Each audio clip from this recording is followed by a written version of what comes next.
You want me on that wall. You need me on that wall. Fuck you. War. Je grave les images de souvenirs lointains, beauté de paysages enflamme mon destin. Les airs d'autrefois déclinaient les saisons, aux innombrables voix ont écrit ma chanson.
Je grave les images de souvenirs lointains, beauté de paysages enflamme mon destin. Les airs d'autrefois déclinaient les saisons, aux innombrables voix ont écrit ma chanson.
Rage on that beat, going crazy.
Ich hab dieses Gefühl, das wird hier heute ein Riesending. Das ist die Abschiebeparty, ja, das sagt mir mein Instinkt.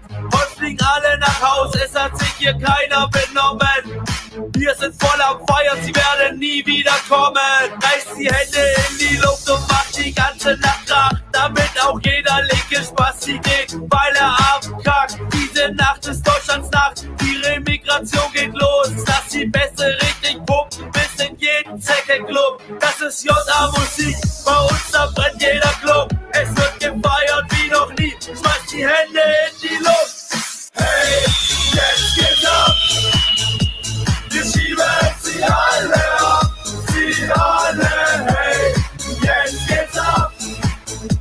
Wir schieben sie alle ab, sie alle. Hey, jetzt geht's ab. Wir schieben sie alle ab, sie alle. Hey, jetzt geht's ab. Wir schieben sie alle ab, sie alle. Sie fliegen alle heim, in Deutschland wird nur noch gefeiert. Das ganze Volk ist mit dabei, das ist das absolute Highlight. Wir sind mehr, sagen sie und heulen auf. Doch ihr könnt hier nichts mehr retten, Ostdeutschland wird blau. Deutschland sauber voller Feiern, wir sind richtig laut. heute Nacht Party ins Digitaler und nach Haus. Wir haben den Aperol mitgebracht, der Spritzkrieg findet kein Ende. Wir rasten richtig ausgeschlagen, voll über die Stränge. Lamour-Schur wird aufgedreht, die Menge, die flippt aus. Wir nehmen uns in den Arm und schreien Hüpf, hey, jetzt geht's ab. Wir schieben sie alle ab, sie alle, hey, jetzt geht's ab. Wir schieben sie alle ab, sie alle, hey, jetzt geht's ab. Wir schieben sie alle ab, sie alle, hey, jetzt geht's ab. Wir schieben sie alle ab, sie alle ab.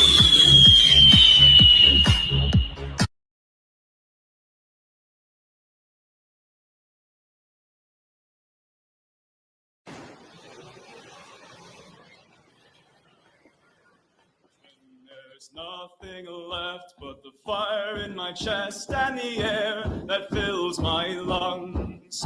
I'll hold my tears and trade my ears for a glimpse at kingdom come. On the other side of misery, there's a world we long to see. The strife we share will take us there to relief and sovereignty. Oh my God, we'll have our home again. My God, we'll have our home. My blood or sweat will get there yet. My God, we'll have our home. In our own towns, we're foreigners now. Our names are spat and cursed. The headline smack of another attack, not the last and not the worst. Oh, my fathers, they look down on me. I wonder what they feel to see their noble sons driven down beneath a coward's heel. Oh, my God, we'll have our home again. My God, we'll have our home. My blood or sweat will get there yet. My God, we'll have our home. The road is dark, the way is lost. My eyes, they strain to see. I struggle forth to find a friend to light the way for me. Oh, brothers, can you hear my voice, or am I all alone? If there's no fire to guide my way, then I will start my own. Oh, my God, we'll have our home again. My God, we'll have our home. My blood or sweat will get there yet. My God, we'll have our home. Oh, my God, we'll have our home again. My God, we'll have our home. My blood or sweat will get there yet. My God, we'll have our home.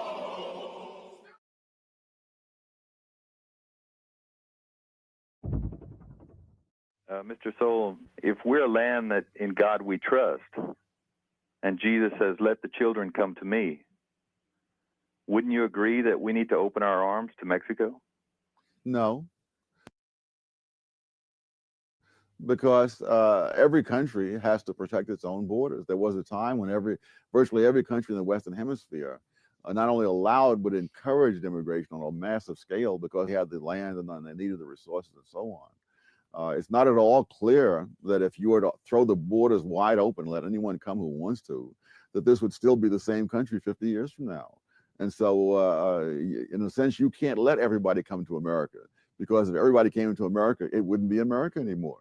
So that's not an option that we have. The most we can do is try to weigh many very different kinds of considerations.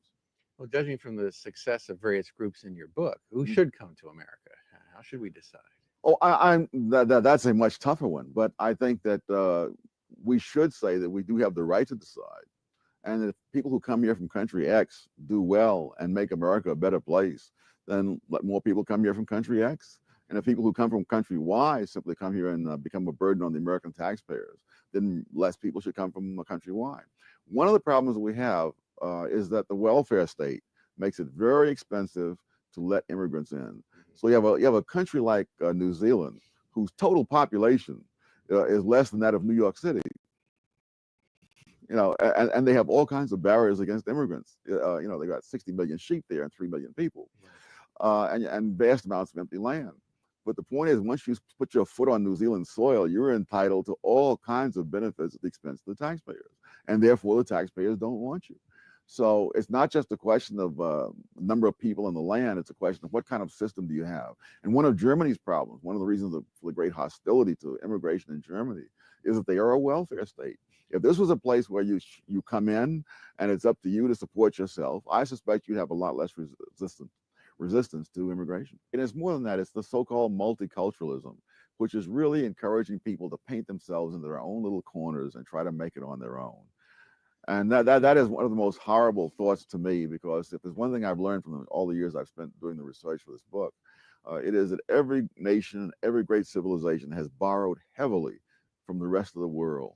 I mean, the very paper that we use, was invented in China. The letters were Latin. The numbers came from India. You go through the whole list there. And what you're saying to various people is you're to be off in your own little world and make it all on your own. And I just don't think that can be done. No one's done it so far. This book is really quite an achievement in tracing the history of migrations throughout the world. What would you say is the most important lesson it teaches us as we debate the issue today? Well, first of all, it says that there is no such thing as immigrants in general, that there are immigrants from different places with radically different skills, that every group has a very pronounced pattern, has a pronounced pattern of skills. If you look, for example, among the Germans, you find them brewing beer in Germany and the United States and Buenos Aires and Australia. You find them in making lenses in Germany and here and other places. You find people settling. They don't even settle at random. People who move from Italy to Australia do not move from Italy in general to Australia in general. They'll move from one town in Sicily to one town in Australia. And a town a couple of miles away from that town in Sicily will send nobody, because there is not the knowledge built up there. And so the knowledge builds up in this one little Sicilian town about this one little tiny part of Australia. And that's where the people go. My name is Rocio, and I came from Mexico in '81. I came with the idea of wanted to integrate myself to the American society. I knew some English when I came here, and I have never lived off welfare. I have always lived a productive life. I got married in 1984, and then I stopped working to raise my 4 children. The problem that I have had is that when I listen to people that says, well, in this case, Mexicans should act like that, should dress like that, I am in a position that I have always tried myself to integrate to the society. And reality is that no matter what you do, no matter what you accomplish, people will always put that barrier in front of you, and they will not let you come in. So whenever I hear that they said, oh, but they like to live in their ghettos, speak in their languages, that is not true, because I'm a living proof of that. And of course, when it comes to people living off welfare, it makes me upset when even Mexicans, my own race, do that, because I'm working for that and I'm paying taxes.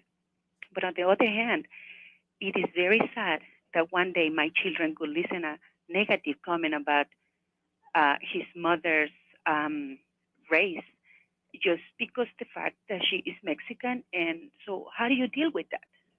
Okay. I don't know, but I must say that living in California for more than 20 years, I have never seen a Mexican American begging on the streets. People tell me that people on the streets, have misfortunes, and I say, do no misfortunes ever fall upon Mexican Americans? Because they never go out in the streets and beg. They work.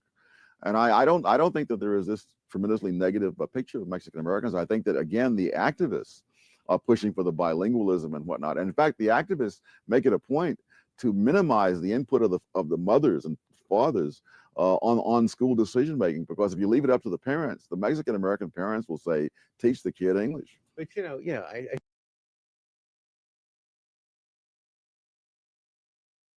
I walked into a small conference room with about 24 highly respected fellow IT workers. The Disney executive made a harsh announcement to us all. All of you in this room will be losing your jobs in the next 90 days. Your jobs have been given over to a foreign workforce. In the meantime, you will be training your replacements until your jobs are 100% transferred over to them. And if you do not cooperate, you will not receive any severance pay. I was completely silent during this meeting, thinking how this was going to affect my coworkers. How was I going to break news to my family and pay all of our expenses? I would soon be living on unemployment.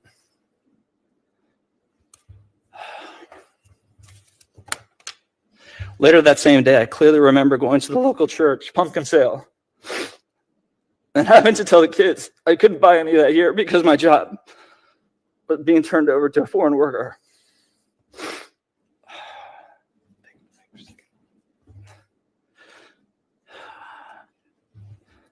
I started to think what kind of an American I was becoming. Was I going to become part of ruining our country by taking severance pay in exchange for training my foreign replacement? How many other American families would be affected by the same foreign worker that I trained? The first part of my 90-day period was focused on capturing all that we did with our jobs. We all felt extremely humiliated when the foreign worker sat next to us and watched everything that we did.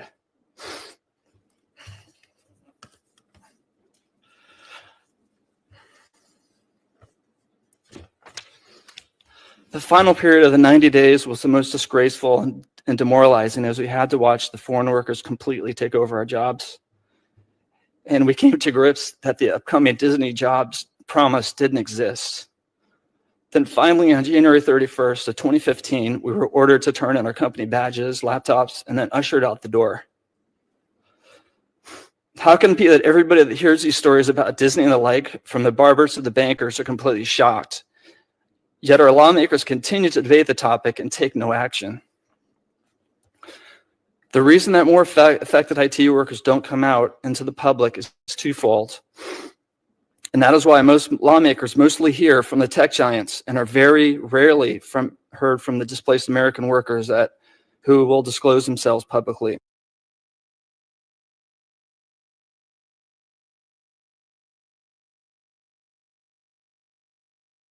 You know, they said, well, we'll push Trump. We're going to pressure Trump after he wins. It's like, first of all, with what leverage? They say Twitter accounts. Okay. Twitter accounts or X accounts on what platform? Owned by who? Owned by Elon. So your master plan was to pressure Trump by tapping that screen. Go ahead, guys, tap that screen. Keep tapping that screen until we get to 10,000 likes. You thought you were going to tap the screen to pressure Trump, except one problem. Elon owns the platform. So now people are getting their check marks taken and it's being manipulated. They're manipulating the conversation. And Elon retweeted today or reposted Trump saying in June, staple the green cards to the diplomas. And that's a reminder, hey, this is what we got. This is the deal. I put in 277. I bought the platform for you.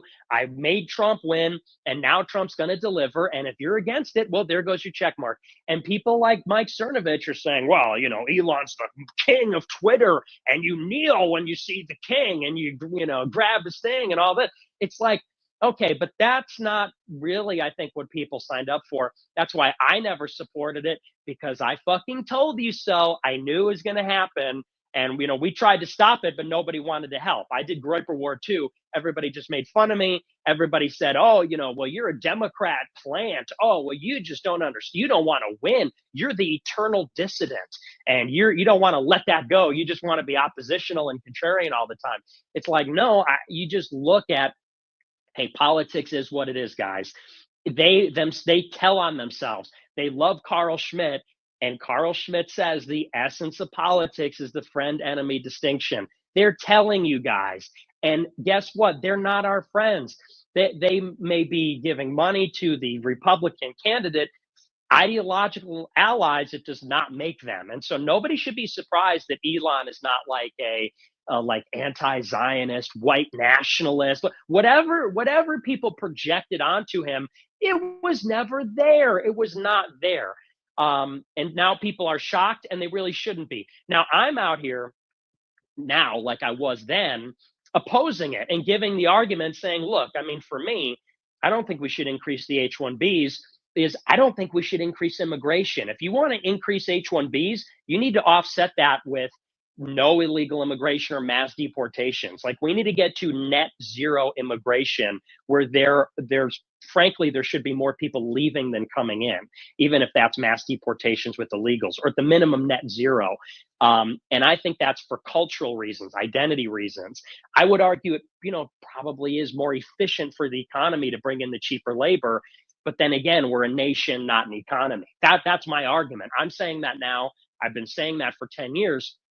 I was saying it during the election. This wasn't a win for white Americans. It wasn't a win for immigration restrictionists. It was a win for this sort of populism, which has gone Frankenstein. And now it's just become like weird conspiracy shit. Like, now people are celebrating Trump won because they're going to get rid of food coloring, get rid of food dye or something. It's like, we want to build a border wall. I don't care if there's like red 40 in the M&Ms, So, but this is what populism has kind of been manipulated into by, I think, very sophisticated elites. And I think Elon is one of them. And I don't think that's necessary. You can't even necessarily call it sinister, because they were very open about it. There's not some big deception here. The deception was promulgated by the Trump shills, who told you this was going to be like a TikTok edit. It's not a TikTok edit. Trump is 80 years old. He's tired. And these young tech people, he fucking owes them, and they're going to be running circles around him. And he hired them all. So, I try to warn people now. Maybe now people are listening. If this is true, that Elon is stripping everybody of the check marks and the features, this is a tremendous chilling effect. And it effectively is the same thing that we accused Twitter of being 10 years ago. Like, Trump won in 2016, and then the bans started. And the bans started because that was the way for Silicon Valley to manipulate the discourse. And they banned they banned the alt-right. They never banned people like Posobiec. They never banned like your basic bitch Trump supporters. They banned that radical element on the far right. And they're doing it all over again now. Trump, it was very liberal in the lead up to the election. It was, by liberal, I mean open. He wins the election. Now it appears there may be a crackdown on the far right. And, so all it takes is for a few people to lose their features. And then the message is clear: toe the line, lose your influence. And nobody wants to go back to Gab. Nobody wants to be sentenced to 25 more years on Gab or being banned. It's worse than being dead for influencers. So now everybody's going to be a good boy and say, oh, no, we need the labor. We need to confront China. We need it for AI. It's only 10,000 here and there. It's only 1 million backlogged Indians in the system, blah, blah, blah. People are saying this is a racist attack against this Indian guy. People called me a racist for being critical of Vance, for being married to an Indian. It's not, for me, it's not even necessarily a racist thing. When I look at Vance, I see a guy that married someone outside his race. That clearly means he does not care about his race. We do. You may not, but that's a contradiction. We care about that. That's why I'd like to marry a white person or a Mexican person, excuse me, but Vance doesn't care. That's why he married an immigrant or a daughter of immigrants from a completely different civilization. And whatever, I mean, that's their values. But the idea that we could expect Vance to be a reliable advocate for identity, for racial identity, for American identity, it just doesn't work, because you look at his Thanksgiving and it's all Indians. And, frankly, that's a different culture. That's a different group of people. And America's being transformed into a different group of people. If he's okay with his Thanksgiving being transformed in that way, he's probably okay with America being transformed in that way. He was never our guy. Elon was never our guy. And, whatever. I mean, Indians are fine. I have Indian friends. I had Indian friends in college. I'm a Christian. I love everybody. I'm not, unlike, ironically, some of these people like Kevin Deanna and Curtis Yarvin. Curtis Yarvin talks about turning like the so-called lesser races into biofuel. No one gives him shit. I wonder why. It's because he's Jewish. I'm Catholic. I believe everybody's fine. I just don't want them in my country. For America to remain America, it can't keep bringing in so many immigrants. It's got to stop. And that's been my position for a long time. And that position is why I didn't vote for Trump. Nobody can be surprised. I told you so. But if you voted for him, you are a sucker. If you agree with me, but you voted for him, you are a fucking sucker. And you should have learned, because we've seen this movie 16, 18, 20, 22. We've seen, for as long as I've been voting, we have seen this movie, and it's playing out again in front of us. So that's my position on this whole thing. I expect apologies. I want apology forms. I'm sorry, Mr. Fuentes. I should have supported Groyper War too, because I was attacked, and I was, people really ridiculed me for that. It was tough to go against the crowd, but I'm really heroic like that. I had confidence in my convictions. I had the belief in myself to stand alone, the fortitude to do it in the long term, and it's paying off quicker than I thought it would. So I expect the apologies. You should be as humble in your humble apology as you were arrogant when you attacked me, as you were smug and aggressive when you attacked me. You should be pacified and submissive. That's what I expect from everybody that attacked me. Can a nigga live? Can a nigga live? Please.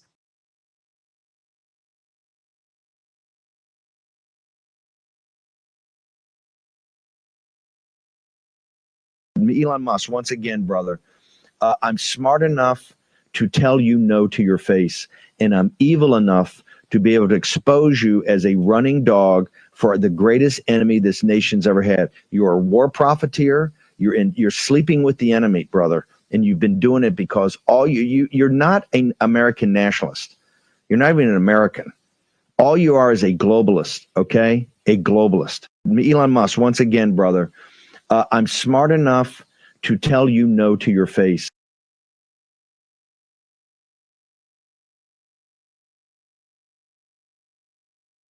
Bottom.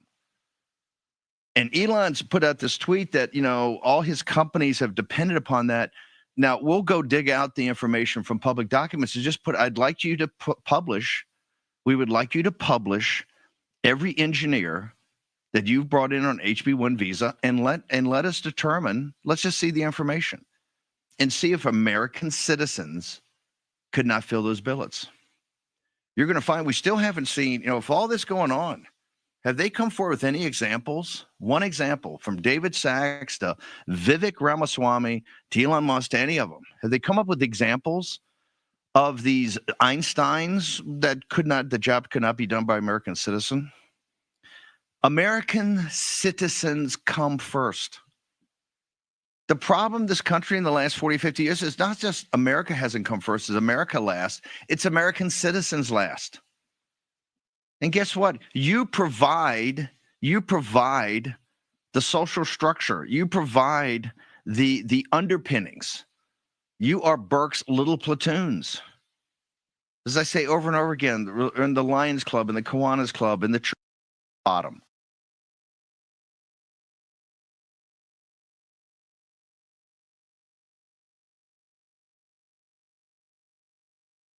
He's just amazing. He's going to bring humanity to Mars. You're not being serious, are you? This is a bit, right? What? He is a genius and a self-made billionaire. Oh, you might want to sit down for this. He started his first company with money from his dad and his rich friends. Well, he ran it well enough to make it huge. Not really. He sold it for $22 million to a larger company that was just trying to squash all competition, and then he got even more money. Raising $50 million is a matter of making a series of phone calls. He's still a genius. You'll never be able to take that away. His online banking startup had a security flaw that was so bad you could transfer funds from anyone else with just an account number. The board fired him because he was ruining the company financially, but he still made $180 million when it sold. He is the reason we can have a green future. I'd like to be on the cover of Rolling Stone. That'd be cool. What he really wanted was fame. But he still founded Tesla. Tesla was founded by Martin Eberhard and Mark Tarpenning. Who? Not Elon. He bought in. He became CEO in 2008, then started a media campaign to get loans and investments. Daimler said they would invest if he got a Department of Energy loan, so he lied and said he did. Then he applied for the Department of Energy loan and put Daimler's involvement on that application. He lied to get the loans? Yep, $451 million of government money. And now Tesla makes money in an interesting way, selling carbon credits. Companies' carbon emissions are capped, and Tesla reduces emissions, so they earn a lot of credits, and they sell them to the companies that go over. The few quarters that Tesla was profitable were mostly thanks to this. That just erases the progress. When Elon tweeted, "Funding secured, Tesla going private at $420, that was a lie, and it inflated the stock price of Tesla. My cash balances are very, very low. I simply had loans against my stock. So if Tesla and SpaceX went bankrupt, I would go bankrupt too. Now he's being sued for $248 billion for buying Dogecoin, then using his public presence to inflate the price and profit off of it.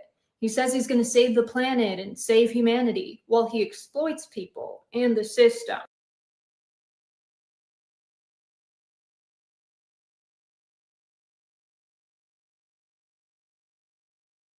If this circle represents all of the open defecation that happens in the world, this is the fraction that happens in India.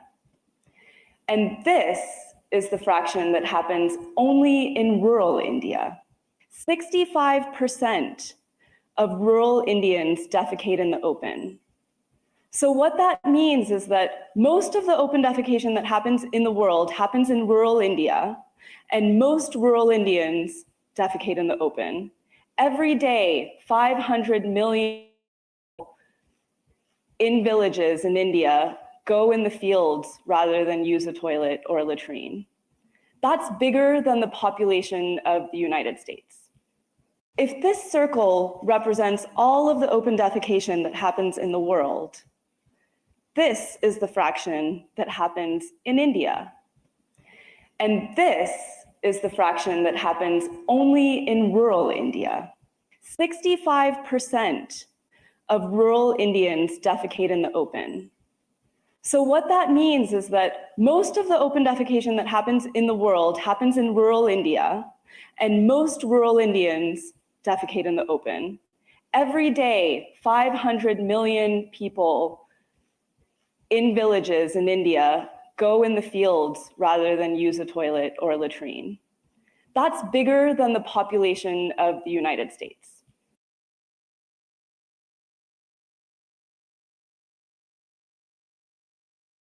I was never a good coder, let alone an excellent coder. I was never a structured operator. I was not the person you would want to run the ships on or the trains on time. I had maybe reasonable design skills, but I was not the person you would trust to make something look gorgeous. Some people have an intuitive sense of design. I was not one of them. But what I think served me really well, and this was accidental, and it's only later that I kind of figured out, how to really sharpen it, was I found myself doing jobs where I could do the intersection of the three. So I would be in these product roles where I had to speak in public or write in public. And then I would, eventually I obviously found my way to venture, where I would do a lot of writing in public, and then I would meet people. It's part of the core job. And so I was never a good coder, let alone an excellent coder. I was never a structured operator. I was not the person you would want to run the ships on or the trains on time. I was never a good coder, let alone an excellent coder. I was never a structured operator. I was not the person you would want to run the ships on or the trains on time. I had maybe reasonable design skills, but I was not the person you would trust to make something look gorgeous. Some people have no excuse for it. The reason they want to do it is they want to bring over indentured servants that don't have the rights of Americans. They want to bring them over here at lower wages, and they fire American citizens. And my whole point, if these the rot is in the engineering schools. instead of taking American citizens, African Americans, Hispanics, white working class into these engineering schools, who are paying particularly the land grant universities, like schools I went to, where they're paying the state tuition. They take the foreign students because the foreign governments are paying full freight. This is because these deadbeat professors, right, and their retirement program, their tenure, that's how they're paying for it. That's the gap. The whole thing, the entire thing, from top to bottom, is a total scam.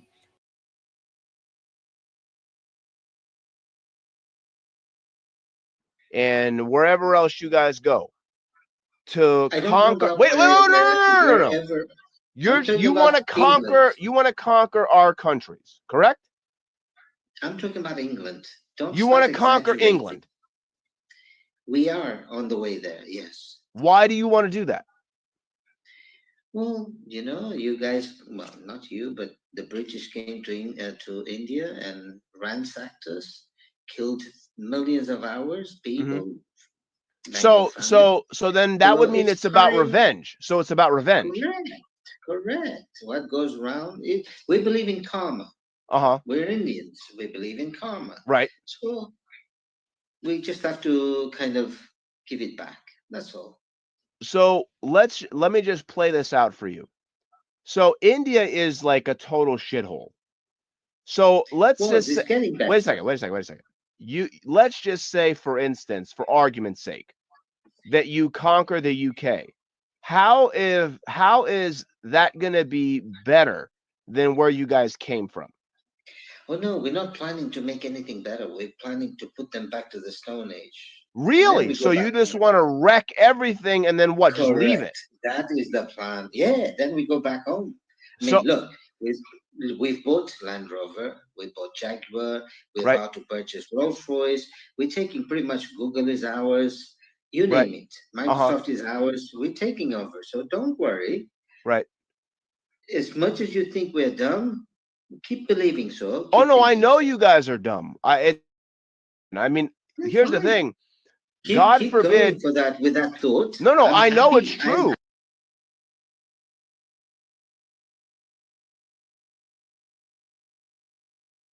Good morning, guys. I was just in an X space this morning with those two Krasnstein losers, and there was all this back and forth interplay talking about these issues like foreign aid, who is consuming the welfare state, all of these buzzwords between the left and the right, right?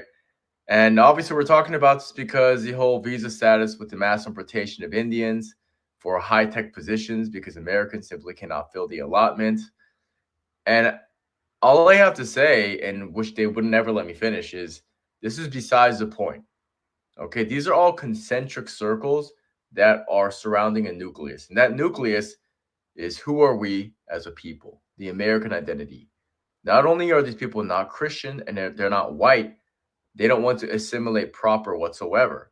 So this is all smoke and mirrors, pony talking. It's besides the point. The pushback is that we don't want them.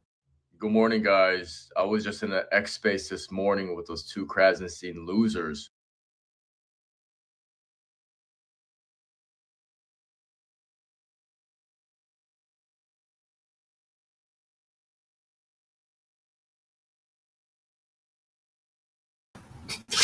Well, how was that for a fucking intro?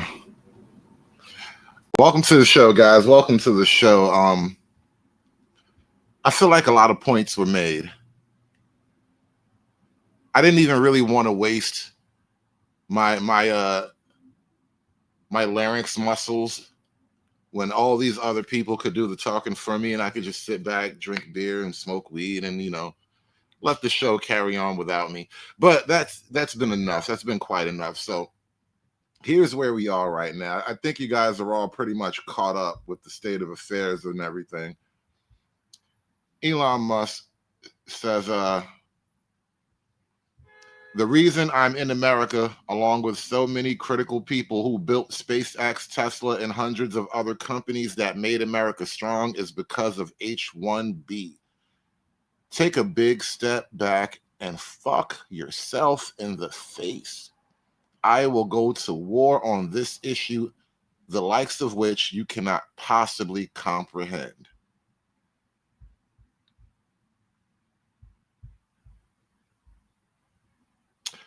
That's your boy Elon.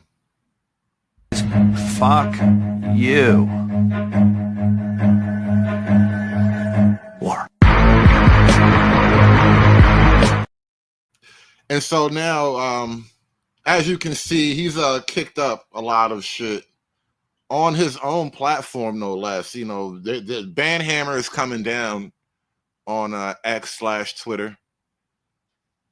The ban hammer is active.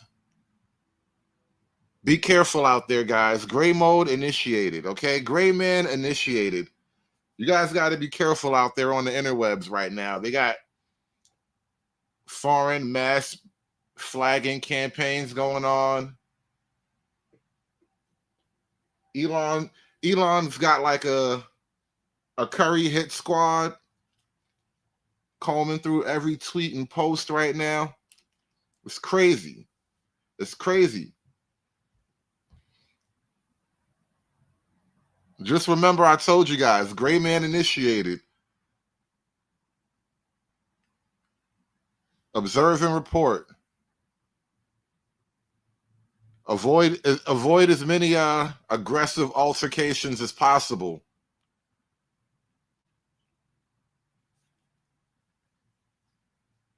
The Revenge of the Nerd, Operation Revenge of the Nerds has been initiated. And here's the thing. This is what makes it so dope. And by the way, do me a favor, guys. If you haven't done so already, you know the customary like, share, and subscribe and whatnot, yada, yada, yada. But I'm going to add one more layer to that. If you haven't done so already, click that link I just dropped in the chat and follow me on Rumble. We are going to switch over to Rumble from time to time. I got to start doing Rumble exclusive content over there. So be on the lookout. Every now and then you might get an alert. I'm going live on Rumble. You're not even going to notice me on YouTube. So you got to get over there and follow me on Rumble, guys. And then also, you can support the show at The Hoodservative on Venmo. And then also you can directly support the show through Rumble chats. So please click the link, follow me to Rumble, support the show. Thank you so much. Now, the thing I really wanted to do is take a look at this H1B issue a little closer, because this is what's really happened. And this is why the tech bros have a lot of digital egg on their face right now. And they're kind of pissed off. They're not, I guess, an autistic billionaire like Elon, he isn't really used to being embarrassed this hard in front of the world. Because who is, right? Who really is? But this is where we are now. You wanted this, bro. You wanted to be a player in the game. This is the game. And his autistic defense of the H1B issue, he has effectively been trolled into something like submission, because it's not just that everybody who doesn't want more Indian immigration is a purebred racist, which, you know, that's fun too, but it's not really that simple. What you really have is people combing through the H1B database, as well as all of the media history involving the H1B, all the testimony, all the stories about people who had to train their replacements and whatnot. And now all the evidence of how abusive the entire H1B system has been is just kind of just brought right to the forefront. Like, now you can't really deny what people are talking about. You can call people racist. You may or may not be wrong, but you can't call them liars. And when you scroll through these H1B postings, like this one person has collated a thread of some very interesting H1B jobs, because see, the argument is we were all being helped by tech geniuses and people who could you know, really code hard. They were going to code so fucking hard, they were going to save America. That's basically what Elon told us, right? Code hard and save America. That's why we got to hire these immigrants, because you niggas can't code hard no more. They basically, and then Vivek, he put out that tweet saying, you guys watch too much Saved by the Bell. You guys hang out at the mall too much. That's why we got to import Infinity Indians. We have to import Infinity Tech Indians. And it's not even tech Indians. That's the problem. That's the problem. See, Vivek tried to say that the average American isn't as competitive as the average Indian, right? Which is total bullshit. He was really comparing the high achieving children of immigrant elites, right? There's two levels of status. You're an immigrant and you're also in the elite class, right? And so you got the high achieving children of the immigrants and elites on a global stage versus your average American who's going to high school in Kansas or Texas or some shit like that, right? And you really want to say that that's a fair comparison? Like your average everyday American, well, he needs to do what the children of billionaire tech genius Indians are doing. No, that's fucking bullshit. If you compare the average American child to the average Indian child, just the average American period to the average Indian, you're better off hiring Americans for whatever job. Pumping gas, flipping burgers, building rockets, designing spaceships, whatever. You're just better off with an American. Bubba, Chuck, and them, they got you. Vivek, his cousin Vikram, his sister Swami, some of them lied on their paperwork and you have no idea how to verify that shit. There's no way for you to check their paperwork. You just got to trust them. Believe me, son, I've graduated top of my class where I come from. And you niggas just got to believe the shit. It's crazy. It's fucking crazy.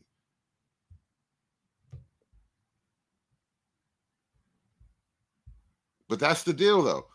That's the deal. You got to accept infinity immigrants because reasons and shit. And people are really not feeling that. People just, they're not falling for the okie doke like they did before. Shout out to the Clue channel with the $5 Rumble chat. It says, keep up the good work. I will do my best, sir. Thank you so much for that. Appreciate you guys coming through, supporting the show, by the way. Remember, support the show. Follow me on Rumble as well. You can directly support the show on Rumble.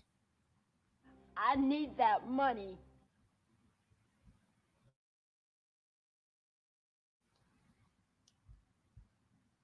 And if you actually start digging into the numbers, the H1B debate is about 75% about Indians. And so in defense of all the racists out there, let's give a toast to the douchebags.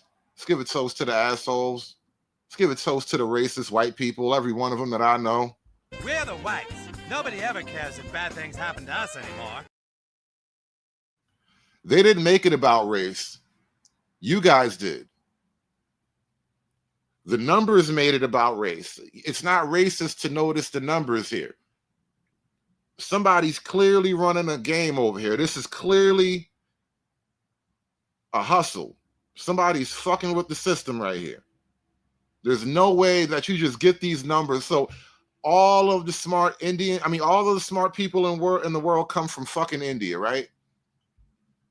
You really want us to believe that all of the hardworking, high intelligent people come from India?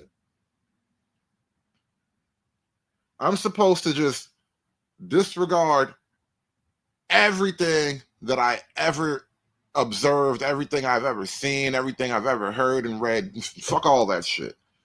Just trust a cool story, bro, because all the hardworking, smart people in the world, they just so happen to come from India. This is highly, highly impossible story here, but that's what they want us to believe. This is what they want us to believe. So anyway, what kind of jobs can you get with these H-1B visas?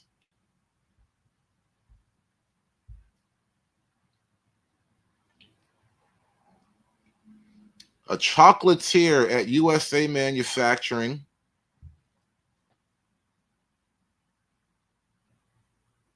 Base salary, $24,000. No, I'm sorry, that's the employer, is Chocolatier USA Manufacturing. These are all baker salaries. You could be a baker for $70,000. They need an H-1B guy to bake cakes in Brooklyn for $70,000 base salary. That's base. What if they like need you to make extra muffins overnight? That's like another 74 right there. Extra 4 for just baking salaries. I mean, baking muffins. It's crazy. It's crazy. But you got to hire an Indian. He has to be Indian, because not only are they the smartest people and the hardest working people, they bake the best banana muffins too. Don't you know? Yeah. Yeah. All the best banana muffins are baked by Indians. Hey, fuck you, Kill. That's not bullshit. All right. That's what the numbers say. They pay them $70,000. They got to be the best. They got to be the best. All right. Don't question me. Question the numbers, goddammit. They got to be the best. Don't question the recipe either. All right. The muffins taste good, don't they? Goddammit. You know they taste good because they were made by foreign Indian immigrant labor. He came here on the H-1B visa because, goddammit, we couldn't find anybody better. And look at the low end. So it's 24 at the low end, it's 70 at the high end. Couldn't find any Americans in Doral, Florida to bake for the Chocolatier USA Manufacturing. There weren't any like Mexicans in San Gabriel, California who could work for Baking United for 24 grand a year. I mean, it's not that much money, but you know, somebody's willing to do it, goddammit. These motherfuckers sleeping on the street in California. Nobody in Tacoma, Washington wanted to bake cakes for 30 grand a year. And for 30 grand, you're probably not even doing all the hard. We're just probably taking shit, putting it in and out the oven. That's all they want you to do. Here, just put these rack of cakes in that tall walk-in oven. All right, don't lock yourself in. Walk out, turn it on. That's it. That's all you got to do, 30 grand. 8 hours a day, that's it. Nobody wanted to do that for 30 grand. That's crazy. That's crazy. It's unbelievable. It's hard to believe nobody wants to do that. What other jobs? I feel like we're on a job search right now. Labor's H-1B salaries all years. Oh, okay. Cecilia Torres paid a laborer, just a laborer, 21 grand in Canyon Lake, Texas. So you couldn't get nobody in Texas. There wasn't a fucking Mexican in Texas you could have paid. Not a white guy, not a Mexican in all of Texas. Or maybe you got an H-1B Mexican. Are there H-1B Mexicans in Texas? I don't know. I feel like that's too much work for a Mexican. He got an easier way in. He don't have to do all that paperwork. They got a whole system already laid out. They don't need H-1Bs at the border. MLK Construction. Oh, wow. That's fucking crazy. MLK Construction got a laborer in St. Louis, Missouri for 30 grand. 30 grand. You have to go all the way around the world because nobody in St. Louis, Missouri wants to be a laborer for 30 grand. You don't got none of these niggas like that just got out of jail or nothing. None of these dudes like they just got kicked out by their baby mama and they really need to get back on their feet. Nobody wanted to be a laborer at MLK fucking Construction. Nobody wanted to work at Dr. Martin Luther King Construction. Hey, listen, man. $15 an hour when your baby mama just kicked you out and you ain't got nothing else but a PlayStation and 2 pairs of Jordans, bro. Listen, you better do something with your life, nigga. You ain't got to work there forever, but you're going to work there now. This is Martin Luther King Construction. I have a dream. You have a job, son of a bitch. God damn it. Get your ass over here and work. Look, they got another one. Listen. Maybe you could get $34.9. They got another job for $34,900 right there. That's almost $35,000 a year. For another $4,940 a year, you might get your baby mama back. For another $4,000 a year, because you know bitches ain't that expensive, you could have got your baby mama back, but no, they rather give this job to some fucking foreigner. This is the crazy shit. This is what's going on. What else we got? Cooks. Oh fuck, a cook. You make more money as a cook than a laborer. Well, cook is kind of skilled labor. Well, some of these jobs are at 26, 22, 22. All right, some of these jobs are low paying. But again, I thought we were bringing in high IQ, hardworking tech people. Hotels, groceries, markets, restaurants, cafes. We're importing people to work in cafes, groceries. Even in fucking Stanley. I hope you're learning something, fucking Stanley. Everybody say hi to fucking Stanley. I hope he learned something.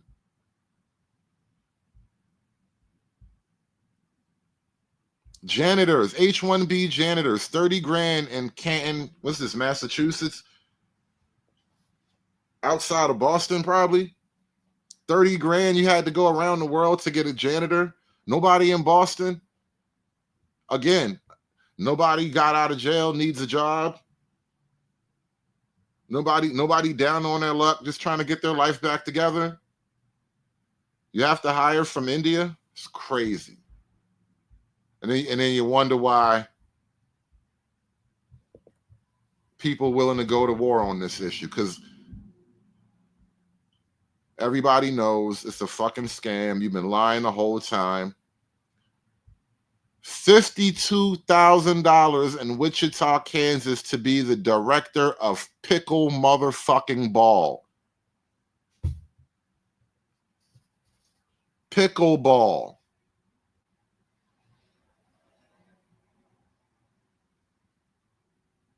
Yeah, pickleball. Fucking pickleball. Fucking pickleball. Sometimes you gotta fucking laugh, bro. You gotta learn to laugh, bro. You gotta learn to laugh. If you don't laugh, you might cry. Because this shit is amazing. This shit is amazing.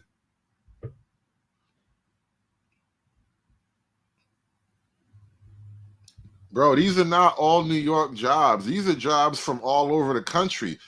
These, what I'm doing right now, this is what the show is about. This second act of the show.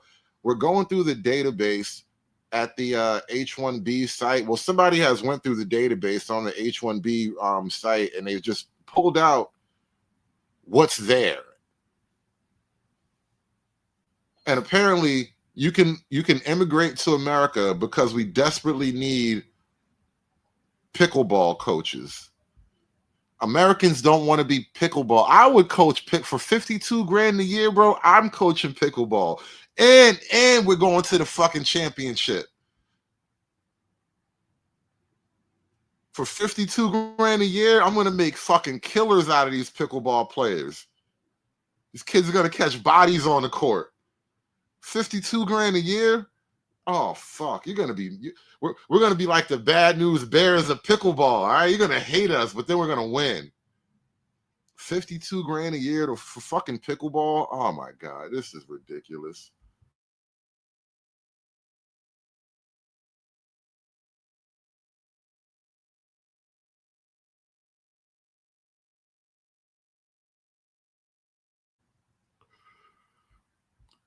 I wonder what else is out here. What else is on the list? And of course, yes, 7-Eleven. I know I just saw this thing say 7-Eleven.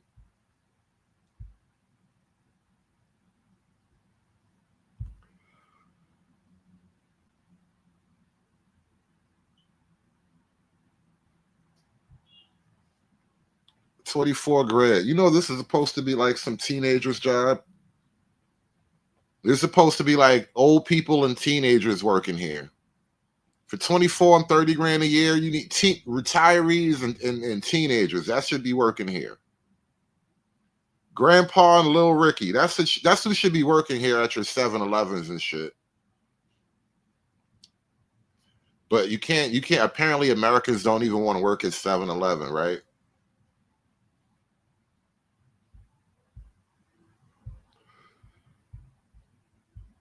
What else is on the H1B database?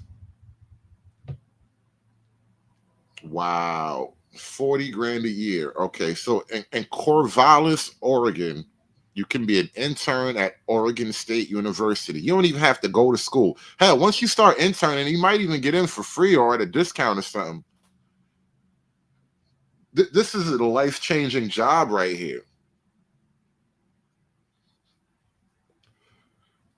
40 grand a year to intern at Oregon State University. Next thing you know, you a student. Next thing you know, you in the faculty. Next thing you know, you running for office in Oregon. Next thing you know,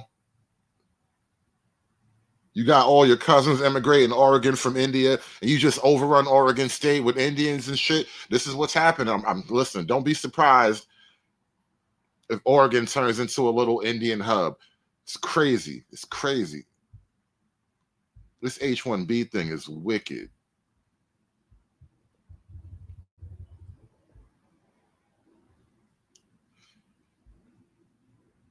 Next level staffing, administrative assistant, 14 grand. I thought they were only bringing over the high earning tech people. We're really bringing over just poor people from the other countries. We're like importing a lower class to be the new middle class.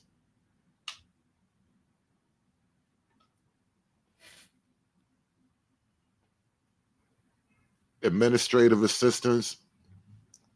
Nobody in North Carolina wanted a part-time job as an administrative assistant.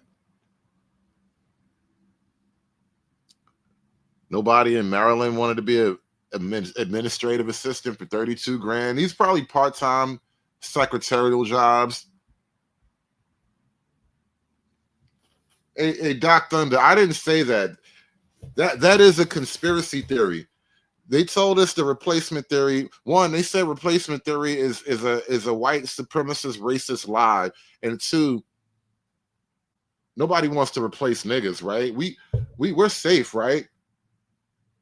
Nothing bad's gonna happen to us, right?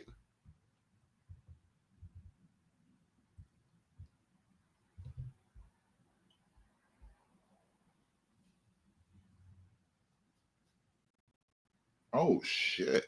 65,000 a year, a sales development representative.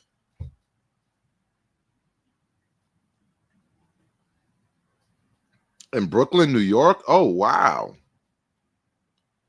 40 grand in Nashville, Tennessee. What is a sales development representative? They say, all right, cold callers. So this is phone bank. This is a phone bank. Wow. 48 grand to work at Spirit Communications, Inc.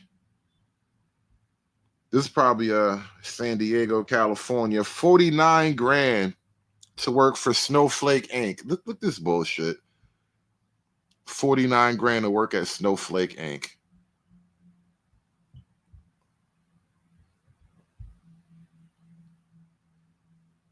Wow. Remitter USA, job title, founder, base salary. What does this even mean? Hold up. Remitter USA's founder sponsored himself. Oh, shit. Oh, shit. That's gangster. That's gangster. That's how you get money. That's how you get money. Don't hate the player, hate the game.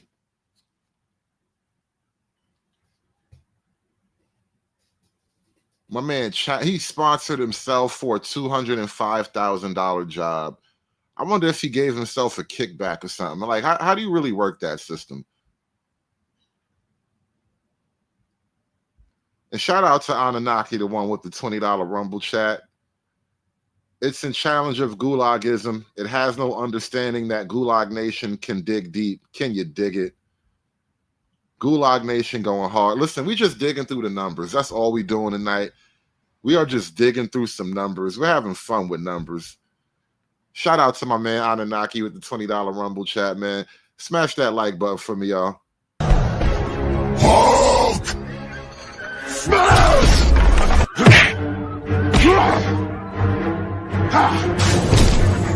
Smash you! You make Hulk angry. You not like Hulk angry. Hulk no like fighting girls. My man sponsored himself. That's how you work the system, though. Good for him. He worked the system real good. Yes, we are importing foreign nurses. You thought all those Indian nurses just grew here? You thought they just sprouted out of the bluegrass of Kentucky? Nope. We imported them. Cedar Falls, Iowa, 48 grand. Omaha, is that Omaha, Nebraska? 56 grand for a nurse. Wow. Silver Spring, Maryland, 72 grand for a nurse. That's almost 73. Might as well round it up to 73. 72.9 in Silver Spring, Maryland for a nursing job. This is what they're offering, but you got to come from overseas, though. You got to get on a plane from Delhi. You got to move here from Karachi or some shit.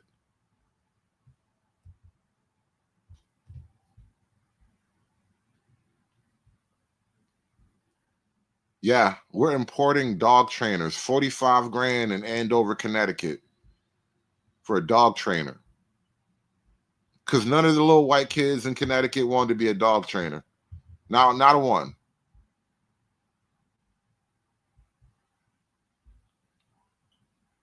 Almost 2,700 teachers approved under H1B. 2,700 teachers alone.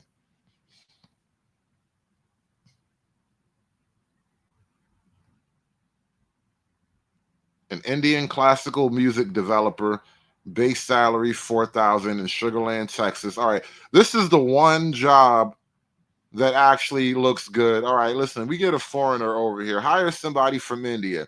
We finally found the one job that it looks like, all right, you should give this to an Indian. He's perfect for this.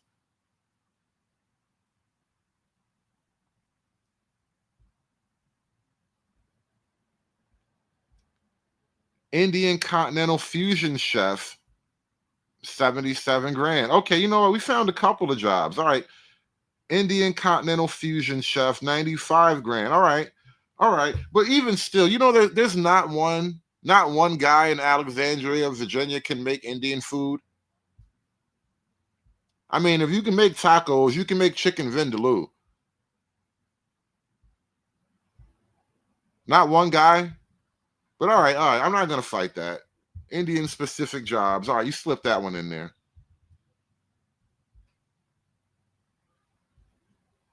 And here's the critical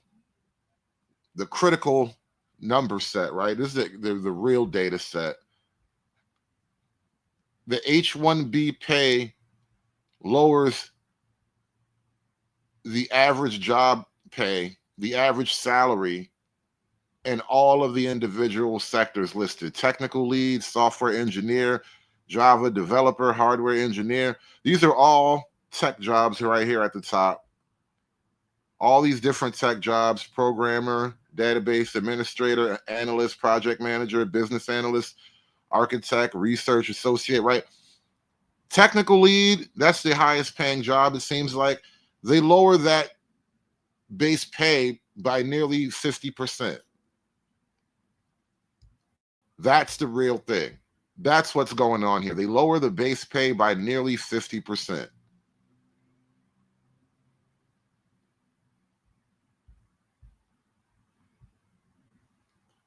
And that's at the highest paying job.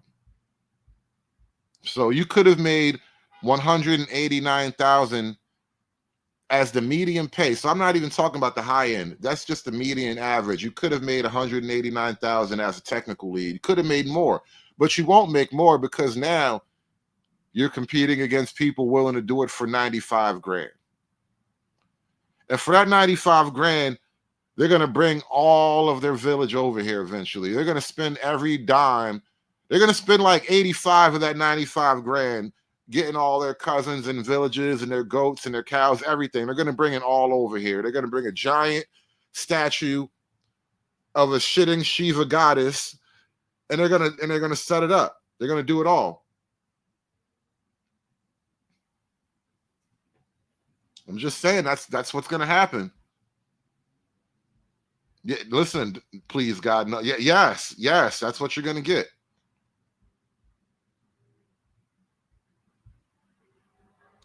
Don't be mad at me. Be mad at numbers. I really didn't pontificate all that much tonight. I didn't come up with any exotical theories. I didn't go off the deep end ranting and raving about it. I'm just reading numbers. This is math, nigga. We were importing ranch hands in Texas. God fucking fuck, mother shit. Fuck. No, notice how much I've been speaking for the Mexicans tonight. We couldn't find not one Mexican anywhere in Midland or the surrounding areas to be a ranch hand for 25 grand. Not one.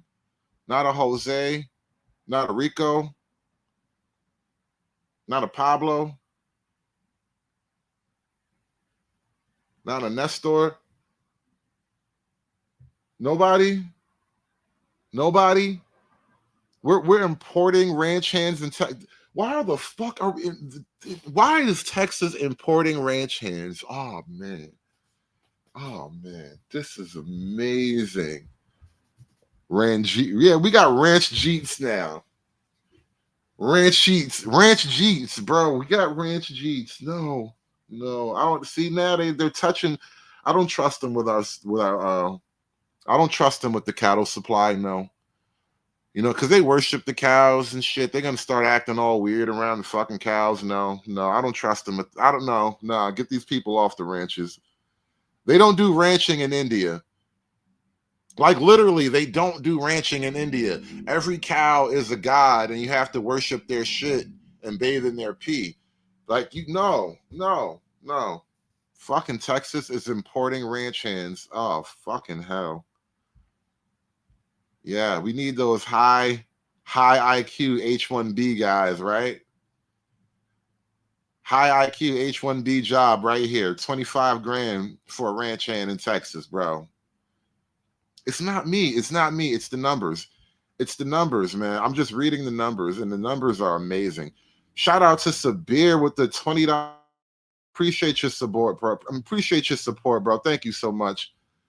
Shout out to everybody following the show on Rumble, man. Thank you, everybody. We are just going through some numbers here. I'm gonna probably open up a panel, and then we're gonna take the panel over to Rumble. Just for a little while. We're not gonna be going all night, but we're gonna take the panel over later. But shout out to everybody following the show, man. We're not done with the numbers. We are not done with the numbers because this H1B thing is like one of the biggest scandals of like the pre-Trump presidency. Like, thank God Trump's not even president yet. You notice Trump hasn't said shit. Trump is just full. Actually, Trump did come out and say he supports the H1B program. God damn it, I spoke too soon. Yeah, Trump did say he came out and supported the H1B program. Fuck, shit, God, son of a bitch. Shit, damn motherfucker. Damn, he did say that. He did, yeah. Technically, Elon kind of got a little victory on this one, but you know, whatever. We're importing lap dancers to Chippendales in Las Vegas. Yes, base salary $900, but you can make $1 million. It's Vegas.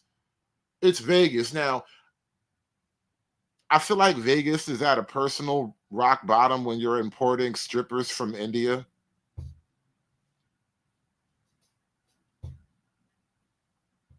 That's just me. What do I know? What do I know about the stripper business? But I just feel like as a strip club goes, importing strippers from India, that's like, you didn't just scrape the bottom. You got an excavator out and you literally found a hole. You dug and found a whole new bottom. These niggas hit bottom and kept digging until they hit another bottom. And then they started importing strippers from fucking India. That's wild, bro. This is wild. Ooh. Ladies and gentlemen, the dancing Jeets. Oh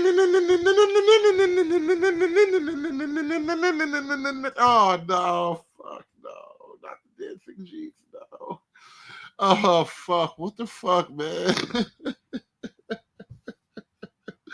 This is wild.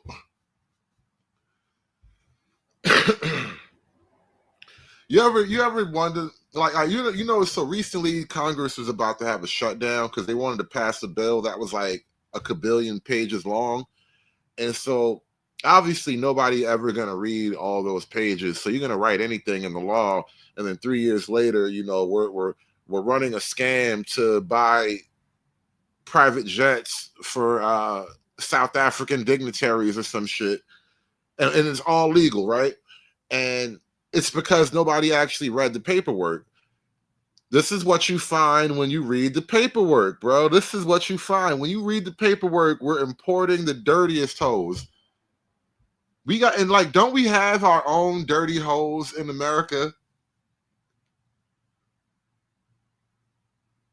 I mean, like,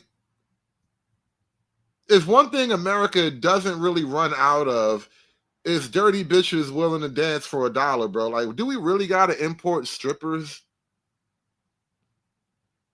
Wait, and this is Chippendales. Hold up. These are male dancers. Holy shit.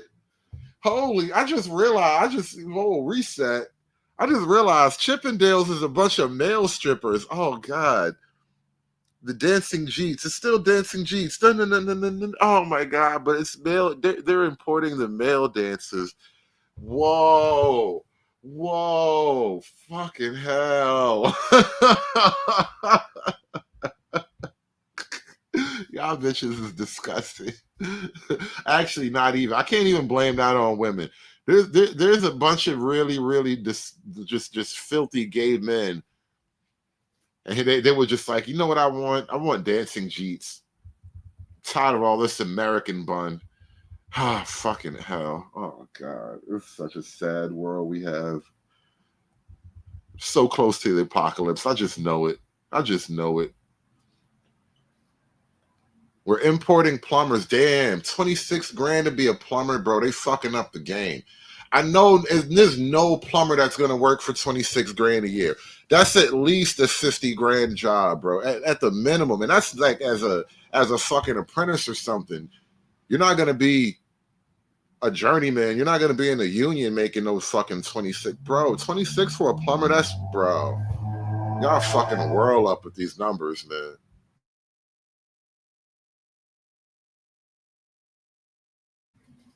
Anybody familiar with the plumbing industry? Can I get some confirmation on the numbers here? Because I know plumbers don't make 26 grand a year, bro. Because you got to remember, every fucking salary that's listed here is actually like under the table, I'm going to starve these immigrants type salary. There's not a real American wage. Bro, 26 grand in California?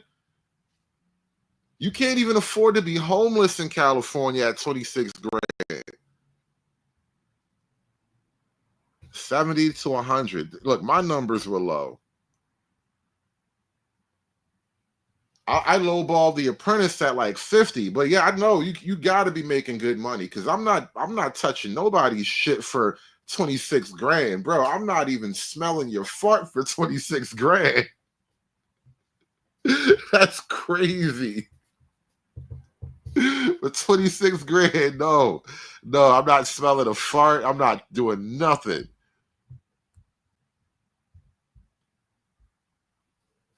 A minor in Addison, Maine.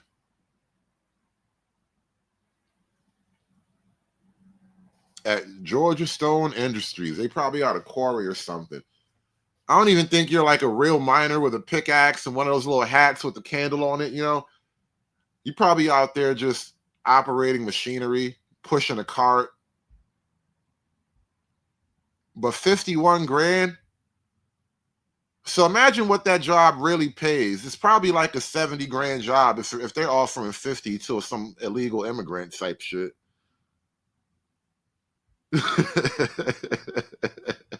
Yeah, bro, you have to touch the poopy. Listen, man, you gotta pay people to touch the poopy, bro. That's real shit. That's real shit. Touching the poopy comes at a premium, man. Everywhere you go, except India. This is why you pay Indians to touch the poopy, because they literally worship shit. Like, it's crazy. Don't think I'm racist for saying that or nothing. If you think I'm racist for saying that, you're ignorant and you never read a book or watched a documentary, all right? They don't mind touching the shit a little bit out there. If this circle represents all of the open defecation that happens in the world, this is the fraction that happens in India. And this is the fraction that happens only in rural India. 65% of rural Indians defecate in the open.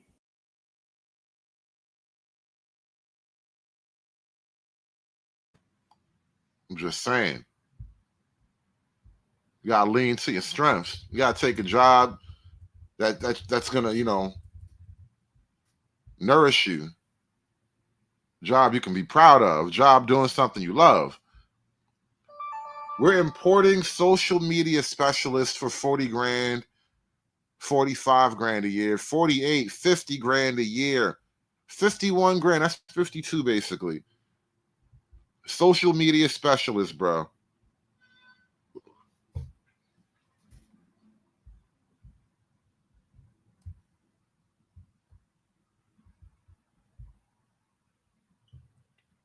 And the list goes on, bro. That pickleball thing is crazy, though.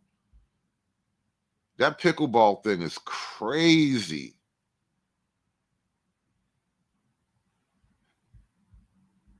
Yeah, but listen. If you can't get a job as a director of pickleball, it's because you watch too much Saved by the Bell. That's why we have to import hardworking, high IQ Indians.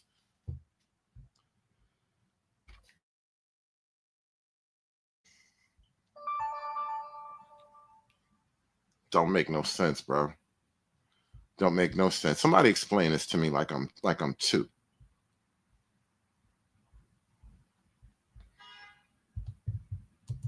MAGA world is at war with itself, thanks to a breaking point between multimillionaire tech bros and Donald Trump's anti-immigrant loyalists. This week, Trump's pick for senior policy advisor on AI, an Indian-American venture capitalist, was hit with racist backlash. Then MAGA loyalists erupted even more. See how they just automatically call it racist backlash? Doge co-chair Vivek Ramaswamy defended foreign-born workers in tech by blaming American culture for prioritizing bronze over brains. In summary, Axios explains, quote, the fight exposes one of the MAGA movement's deepest contradictions. It came to prominence chiefly via the white, less educated working class, but is now under the full control of billionaire technologists and industrialists, many of them immigrants. Honey, the girls are fighting. The girls are fighting. So let me get this straight. Now, all the liberals are loving this, by the way. Yeah, Michael Steele's a liberal now. He used to be the Republican co-chair, but he's basically a liberal now. He was always a liberal, but he was a Republican, you know. Go figure. That's how it works. That's how they get you. Gotta be careful. So Vivek Ramaswamy, I mean, he just didn't write a tweet. He wrote a screed. It was a screed. Screed. I mean, it just went on, and he laid out basically, y'all white folks out here should have been focused on doing a little bit more Urkel than anything else. Less Stefan. You know, and it's just, Simone, I'm tickled. I'm tickled by this. Who would have saw this coming? Well, I mean, definitely not the folks that voted for Donald Trump and the American worker and centering American workers. Look, this is, my mother told me this is just some business that don't involve you. You don't need to step in it. So I've just been watching because this is what happens. To be very clear, Elon Musk and Vivek Ramaswamy, weren't they foreign-born workers? Yeah. they got. You see? You gotta take that as a lesson, man. You can't trust the foreigners. It's really, really difficult for foreigners to have a sense of national pride for their new country. And as members of the native country, it's silly for you to just expect that of people. He on the visa. Elon Musk say he here because of one of them visas, and now I believe he's an actual American citizen. But like, let's just be very clear. There's nothing wrong with people who are not from this country coming here, making a better life, contributing to the American fabric. Okay, that's something I fundamentally believe in. America is a land of the free, home of the brave, all that good stuff that Elon Musk was tweeting about. However, please don't come for Americans.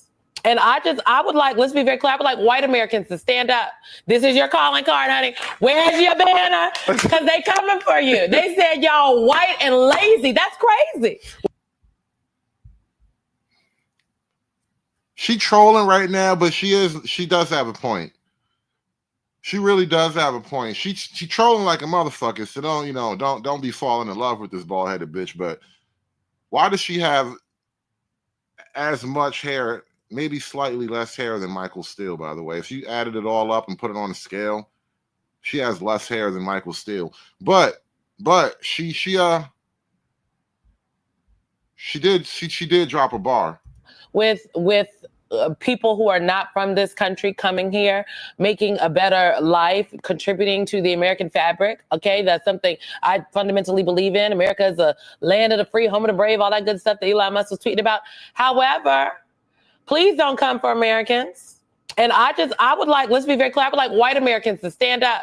This is your calling card, honey. Where's your banner? Because they coming for you. They said y'all white and lazy. That's crazy. Well, that's what I and find is interesting. Y'all would be coming for me. Well, I would never say that because that's insane. That's the point. What you have happening here is the very thing that white folks have said about black people. I'm sorry. I just want to know, Vivek was born in the U.S. For generations. Vivek is now saying about white people, and they don't like it for some reason.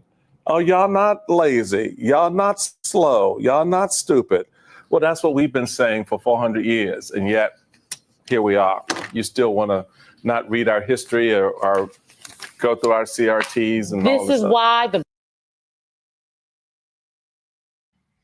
I hate how the pro-blacks acting like black folk was going to save people from Indians. You sound like a little bitch-ass nigga right now, by the way. Vivek is now saying about white people, and they don't like it for some reason. Oh, y'all not lazy. Y'all not slow. Y'all not stupid. Well, that's what we've been saying for 400 years. And yet, America has spent so much money helping niggas out. We've been saving the hood since before I was born. We've been saving the ghetto since fucking 1965, bro. But anyway, I'm not going to get into all of that. So this is what we're going to do. We're going to, I'm going to drop the link in the chat. We're going to open up the floor for a little conversation, a little discussion. And then we're going to run over to Rumble and make it all nice and exclusive. Yeah, here we are. You still want to not read our history or go through our CRTs and all this is why the great Reverend Jesse Jackson talked about the Rainbow Coalition, honey, and people were uniting across working class, okay? And black people and white folks and Latino folks coming together because the rich people, they're not here for you. And this is how this goofy bitch think the Rainbow Coalition was going to save America from global immigration. The Rainbow Coalition is global immigration. Fucking dumbass, bald-headed bitch. they letting you know, okay? They just let you know. So you want to come on over to Rainbow Coalition, you come join us, right? Stupid. But all right, we got this immigration thing. You know, here's some questions. Do we really think Trump is gonna be everything we need him to be? Did we get played with Trump this time around? Instead of mass illegal immigration from Mexico, it's mass legal immigration from India. Did we all get fucked over this time? More movies like Whiplash, fewer reruns of Friends, more math tutoring, fewer sleepovers, more weekend science competitions, fewer Saturday morning cartoons, more books, less TV, more creating, less chilling. How about more white people, less Indians? How about that? How about more white people, less Indians? Indians didn't come to this country. No offense.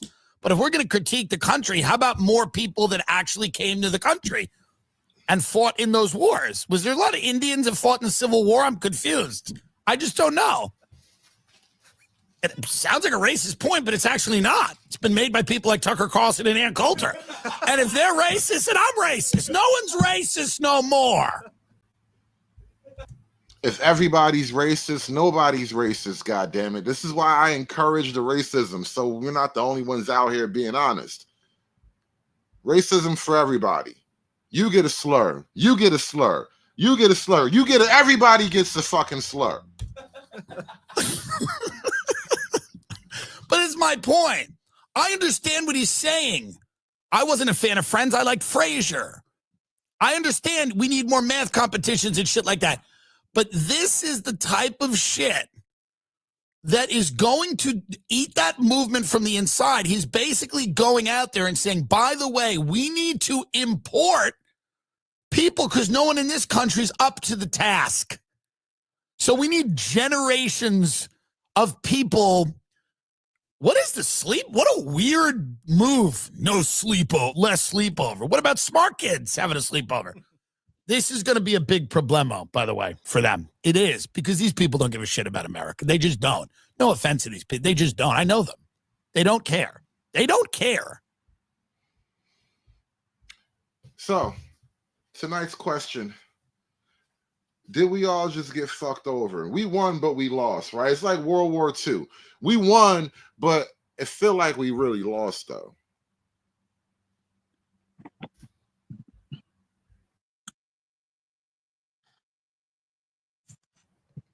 Mic check, Midwest for Ross.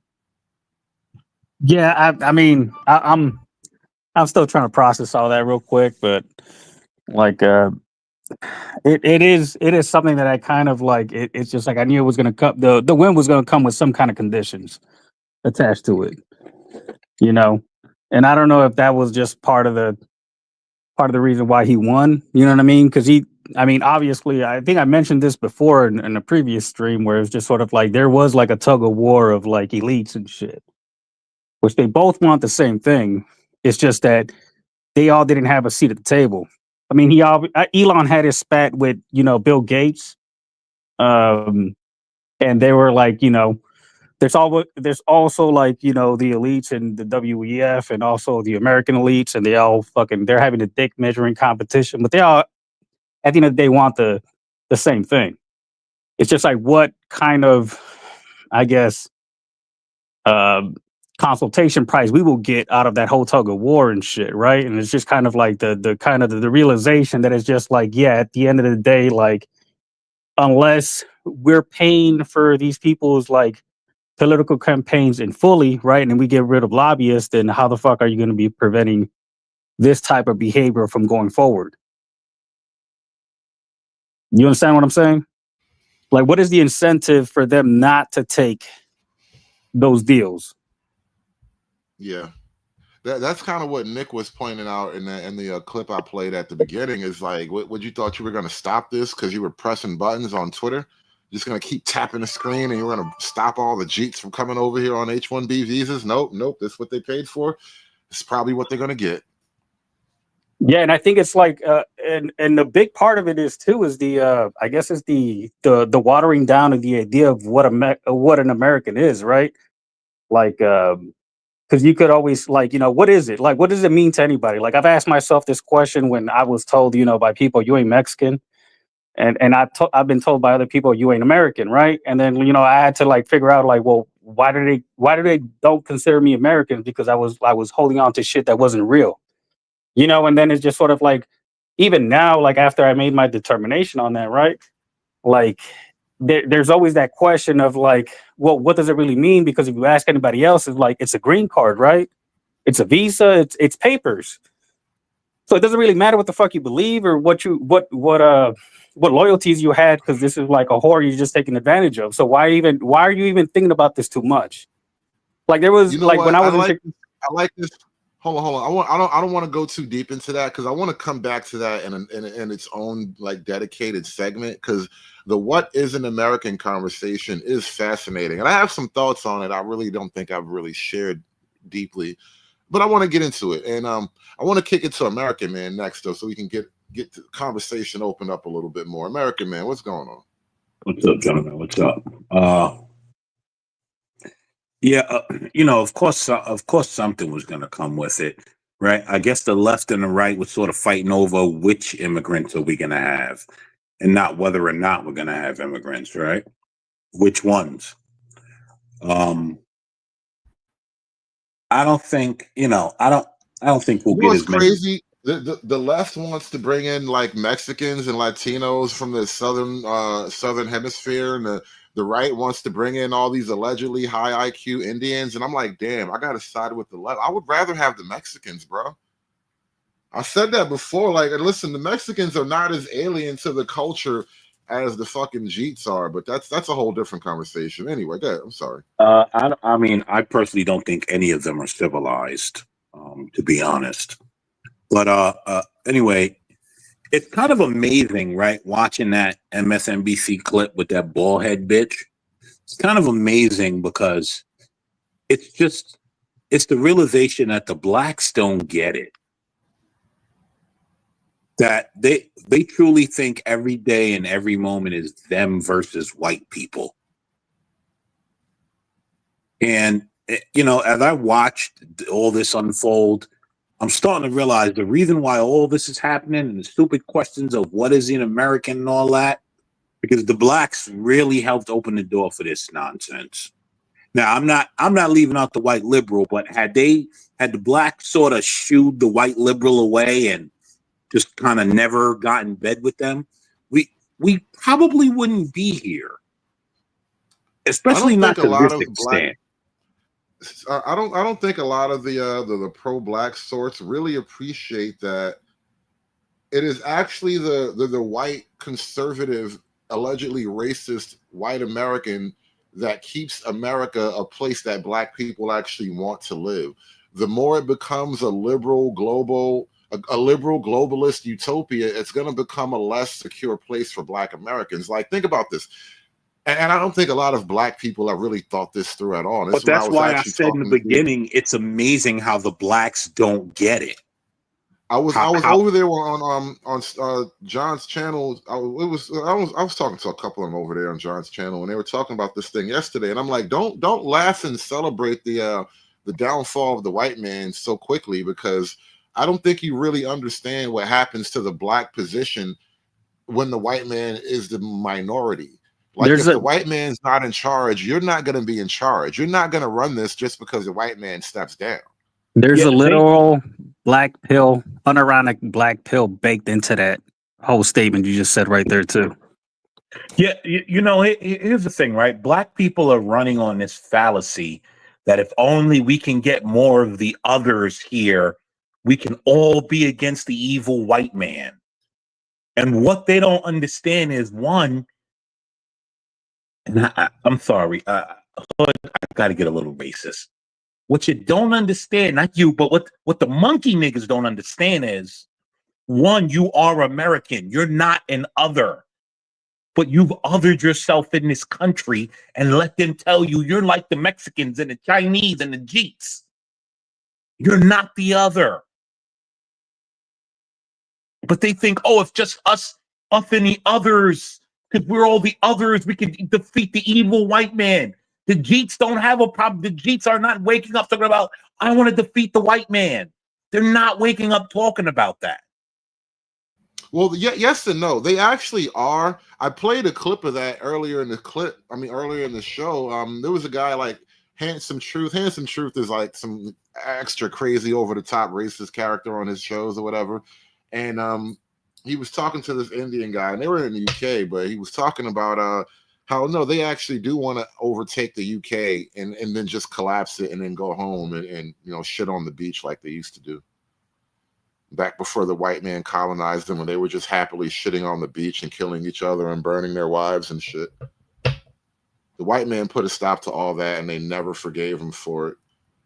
Made them use toilets and drink tea in cups and shit. They never forgave the white man for that.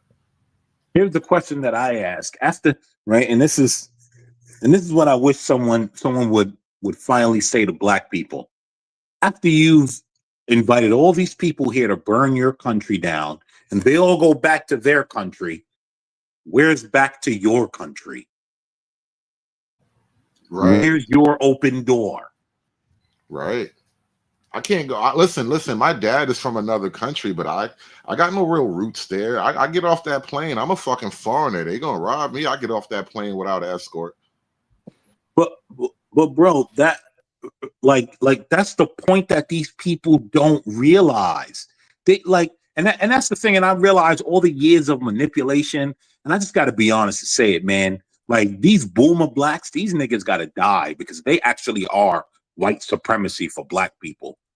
But like this back to Africa and Pan-Africanism and all that, man, you go to Africa, number one, white people run Africa, and number two, the Africans there don't want you there. So where are you going? But you're burning your own home down. Listen, the Chinese are taking over Africa, and the Africans are wishing the white folk was in charge right now. It's all hilarious. We got Z up here on the panel, bro. What's going on, Z? Yeah, so what's up, man? To answer the question, I think we did get duped because there was a lot of conversation during the election about the whole Haitian argument where, hey, they're legally here. The liberals were saying, hey, they're legally here and they're doing the jobs the Americans don't want, and it seemed to be that it was the Trump campaign and everything. And Elon Musk and all them were saying, hey, even them, we don't want them either. That's what it seemed like. And so I think we did get duped because all of a sudden, we're all, getting next stories, turning our heads like, wait, what did this guy just say? And I don't even know how the origin of this debate. I'm not sure how this came about because it kind of just came out of nowhere. And the whole, it kind of exposed the whole legal immigration thing. There was a guy, I forget his name. I played a video of him. The guy was saying that he's not even a good coder. He's not good at any of the little tech jobs. That Indian guy I played a clip of. He's being nominated for the head of I think it's I forget what, some immigration, some department. He's being nominated as the head of some department. Maybe it's like tech or some kind of department, but whatever. He was saying that we should remove any caps on H1Bs. And so for him to be like a cabinet head saying to remove caps on H1Bs, that shit lit off a firecracker.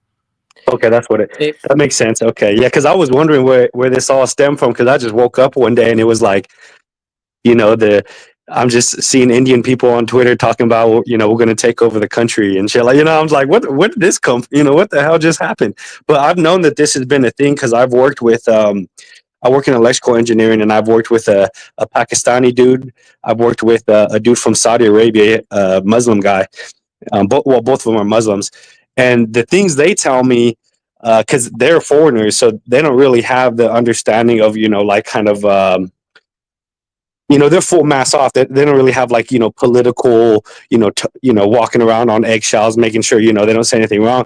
They're just straight up talking about how, I was talking with this Mexican immigrant on a construction site and, we're talking about, how America colonized, or the white people colonized and stole all of our land. And now we're taking it back and, just crazy shit like that. And you're just like, this is interesting.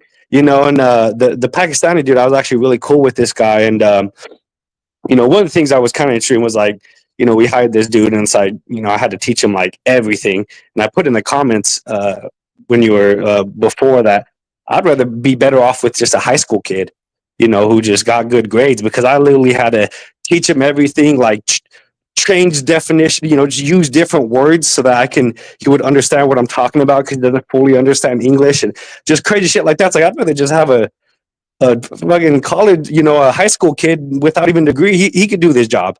If I'm going to teach him everything, I might as well just teach someone here. So yeah, it feels like we're kind of getting sold out by, and the fact that Trump is silent is, it's a little bit worrying, because, there's videos of, him saying, we should staple a green card to the diplomas, but then there's also videos of him saying we need to pretty much stop all immigration, even legal immigration, for the time being. So he's kind of a little bit flip-floppy on it, and we thought we knew his position just by the way he was talking about certain events that were happening. But yeah, it kind of feels like we got sold out. I don't even think it's that, because he did say this too. I think More in movies his like inauguration Whiplash, speech. fewer reruns of Friends. Yeah, we got in his inauguration, I remember him saying specifically, "We're going to send them back, and then they're going to come back legally." So it's not like, I mean, the whole birth rate, you know what I mean? The lack of, like, I guess the demoralization has taken its toll, like the cultural and collapse and everything like that. I mean, maybe we were like well wishers and thinking that we could do this still, right? I mean, and maybe we're like blind to that. I mean, because we've seen the examples of it, right? So just sort of like, I mean, it's a tough road to hoe and shit. But I'm like, well, who else to do it besides us? Because these people are just looking at it like this is just space and opportunity, and you're already halfway out the door anyways. And not only that, but we have the money behind us too. So how are they supposed to be looking at us? Let me play one more clip, and I want to get Bandit in this. Let me play this clip real quick. This is Trump before the election. We believe jobs must be offered to American workers first. Does that make sense?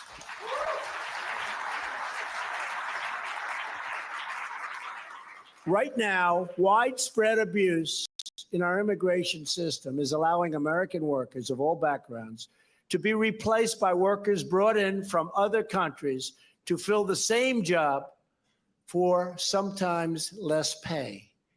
This will stop. American workers have long called for reforms to end these visa abuses, and today their calls are being answered for the first time. That includes taking the first steps to set in motion a long overdue reform of H1B visas.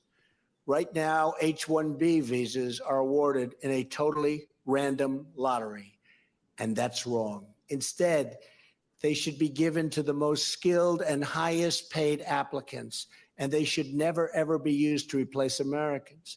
No one can compete with American workers when they are given a fair and level playing field, which has not happened for decades.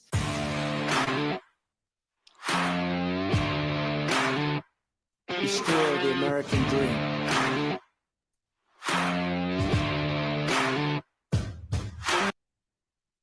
Oh man, what Bandit, what's going on? What a Benedict Arnold. That's all I'm going to say for one. And two, I want to put this in perspective. So if you're hiring non-Americans to do Americans' jobs and you're stealing the American dream and your populism from you, how is that not treason against? You're actively fighting against your own representatives, for one. Number two, are we turning into the Native Americans? Are we just the next group of people to be replaced by another conquering force?